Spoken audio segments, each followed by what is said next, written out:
नमस्कार, welcome to the channel. आज के समय देखिए सबसे ज्यादा कंसर्न इस बात को लेकर है कि भारत के साथ जो रिलेशनशिप है इनके अब रसिया के हाथ से निकल चुके हैं और यूएस ने एक बड़ी जियोपॉलिटिकल विक्ट्री सिक्योर कर ली है। यहाँ पे आप देख पाओगे रसिया के जो डिप्टी विदेश मंत्री हैं इनकी स्टेटमेंट आई है हाल ही में कि हम उम्मीद करते हैं कि यूएस के साथ जो इंडिया की डील हो गई है इसका मतलब यह नहीं होगा कि दिल्ली और मॉस्को के रिलेशंस इससे सफर करेंगे। यह बात मैं आपको बता दूं, रसिया के जियोपॉलिटिकल सर्कल में जो रसिया में लोग हैं जो जियोपॉलिटिक्स में इंटरेस्ट रखे हैं, इनके जियोपॉलिटिकली एक्सपर्ट हर जगह ये बात डिस्कस की जा रही है कि अब देखना होगा कि इंडिया की जो डील हो गई है यूएस के साथ, इसके बाद क्या भारत रसिया का साथ बिल्कुल छोड़ देगा? क्या जेन्युइनली जो बात ही जा रही है भारत धीरे धीरे रसिया से ऑयल परचेज करना बहुत ज्यादा कम कर देगा? क्या यह बात जेन्युइनली देखी जाएगी ऑन पेपर? क्योंकि एक डेवलपमेंट ओवर लीड हाल ही में हुई है जिसको लेकर रशियंस काफी चिंतित हैं। रसिया का एक प्लान था कि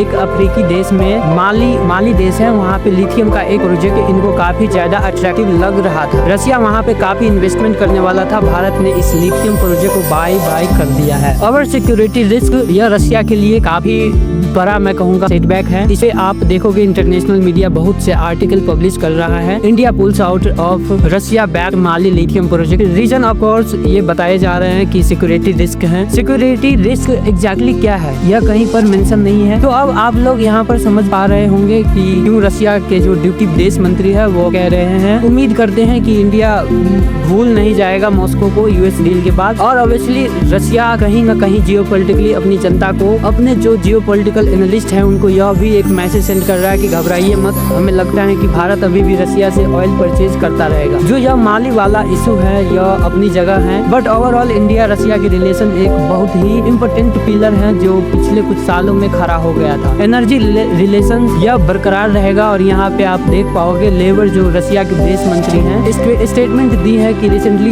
US is trying to ban India. जी हाँ, इनका यह कहना है कि US is trying to ban India और ना सिर्फ भारत समेत कई देशों पर यूएस बैन लगाना चाहता है कि यह सस्ते दामों पर क्रूड ऑयल यह देश परचेज ना कर पाए। रसिया अभी भी कह रहा है कि हम सबसे ज्यादा डिस्काउंटेड और सस्ते दामों पर इंडिया को ऑयल बेचेंगे, बट ऑब्वियसली इन लोगों के हिसाब से यूएस चाहता है कि इंडिया यह सस्ता तेल परचेज ना करे। और इसलिए आप देख पाओगे भारत के कई न्यूज आउटलेट्स ने यह हेडलाइन के साथ आर्टिकल पब्लिश किया है, trying to ban India, others trying to ban India. एक तरीके से वॉर चल रही है। यूएस की अंगेशन रशियन ऑयल टैंकर्स और रशियन ऑयल को लेकर आप देखोगे भारत में भी जो एक डोमेस्टिक पॉलिटिक्स हो रही है यह अलग ही लेवल की है। देखिए मैंने हमेशा बोला है कि जियो पॉलिटिक्स और इंटरनेशनल रिलेशन के मामले में ना एज ए कंट्री हम सबको यूनाइटेड हो जाना चाहिए। वहाँ पे लेफ्ट विंग राइट विंग करोगे तो मेरे हिसाब से वैसे भी पॉइंटलेस है। ऑनलाइन यह जो पार्टी बाजी है कांग्रेस टू बीजेपी, एक दूसरे को गालियां निकालना, that is the most pointless thing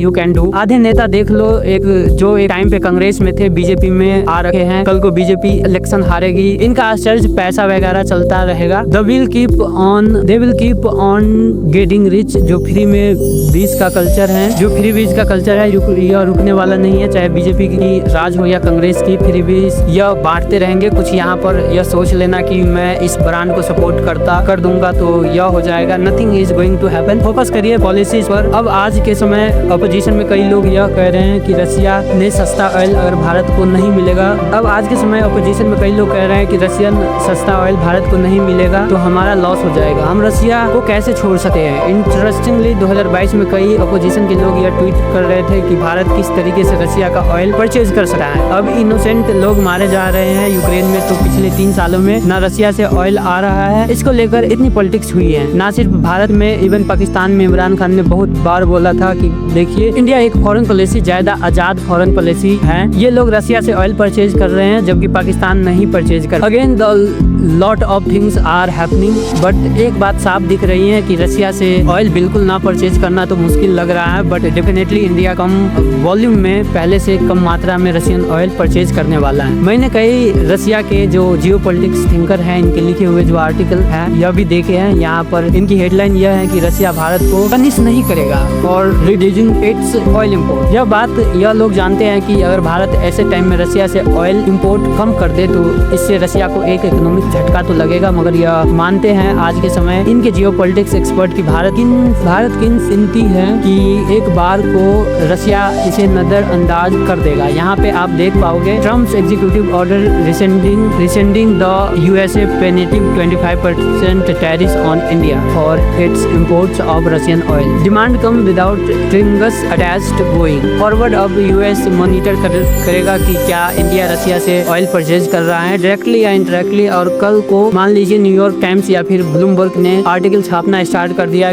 या बोलना शुरू कर दिया कि सूत्रों के हवाले से अचानक से बहुत ज्यादा रशियन ऑयल परचेज कर रहा है इंडिया फ्रॉम रसिया, तो उस केस में जो 25% टैरिफ हम पे हटाए गए हैं वापस रीइम्पोजिंग किए जा सकते हैं। और रसिया के जियोपॉलिटिक्स एनालिस्ट यहाँ पर यह लिख रहे हैं कि अगर भारत रसिया से ऑयल परचेज कम कर देगा इससे रसिया को बिल्कुल इकोनॉमिक झटका तो लगेगा, मगर रसिया इसके रिस्पॉन्स में इंडिया के अगेंस्ट कोई ऐसा नहीं है कि अब बस प्रो पाकिस्तान बन जाएगा फिर इंडिया के अगेंस्ट कुछ स्टेप ले लेगा। रीजन यह लोग साफ साफ बता रहे हैं कि India is on track to become third largest economy by 2030 and Russia won't do anything that would risk losing its access to its market after already losing the massive American and European ones duty sense. यह बात बिल्कुल ठीक है कि Russian product अब America की market में तो एक्सपोर्ट होते ही नहीं, नई मार्केट में होते हैं एक्सपोर्ट्स। इंडिया के लिए एक बड़ी मार्केट बची है क्योंकि चाइना में तो देखिए सामान बेच पाना रशिया के लिए बहुत मुश्किल है। एक्चुअली मैं रिसेंटली एक डाटा को एनालाइज कर रहा था, रशिया चाइना का ट्रेड है ना, यह पहली बार साल 2020 के बाद पहली बार अब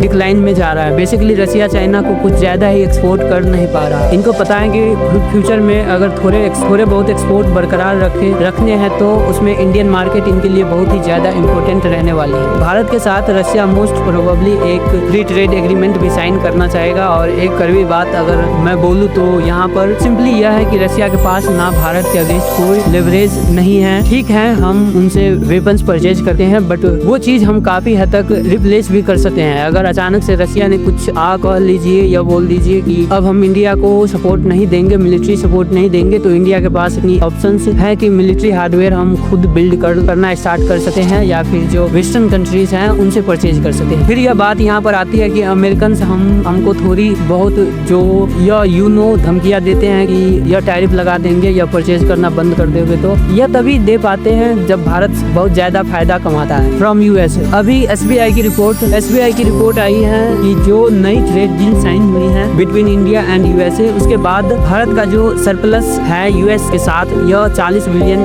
से बढ़कर $90 बिलियन तक पहुंच जाएगा। यह एसबीआई की रिपोर्ट की मैं बात कर रहा हूँ। अमेरिकन हमारा सामान परचेज करते हैं, रशियन कुछ ना परचेज करते हैं हमसे। रशियन लिटरली $5 बिलियन या $4 बिलियन के आसपास का सामान परचेज करते हैं, इसलिए रशिया के पास ज्यादा कुछ ऑप्शन है नहीं। यहाँ पर अगर मान लीजिए रशिया भी परचेज होता तो भारत के जो कमोडिटीज को $506 बिलियन का यह परचेज करते भारत से, तो इनके पास भी $5 या $6 बिलियन के परचेज करते भारत से, तो इनके पास भी लेवरेज होती। तो Russia absolutely has no leverage और इसलिए यहाँ पे रशिया को डर लगा हुआ है कि अब भारत हाथ से निकल गया। तो आने वाले ब्रिक्स समिट में देखिए जब व्लादिमीर पुतिन भारत आते हैं तो फिर से वो बहुत इम्पोर्टेंट होगा देखना कि पुतिन भारत के कंटेक्स्ट में क्या कुछ नई अनाउंसमेंट करते हैं, क्योंकि लेवो बोल रहे हैं कि ट्रम्प के सिवाय किसी ने बोला ही नहीं कि इंडिया रशिया से ऑयल परचेज करना बंद कर देगा। बट अगर हम डाटा देखें तो बिल्कुल थोड़ी गिरावट अपीयर हो रही है एंड मोस्ट प्रोबेबली इंडिया हो सकता है कि रशिया से ऑयल इंपोर्ट कम कर दे द नियर फ्यूचर। बट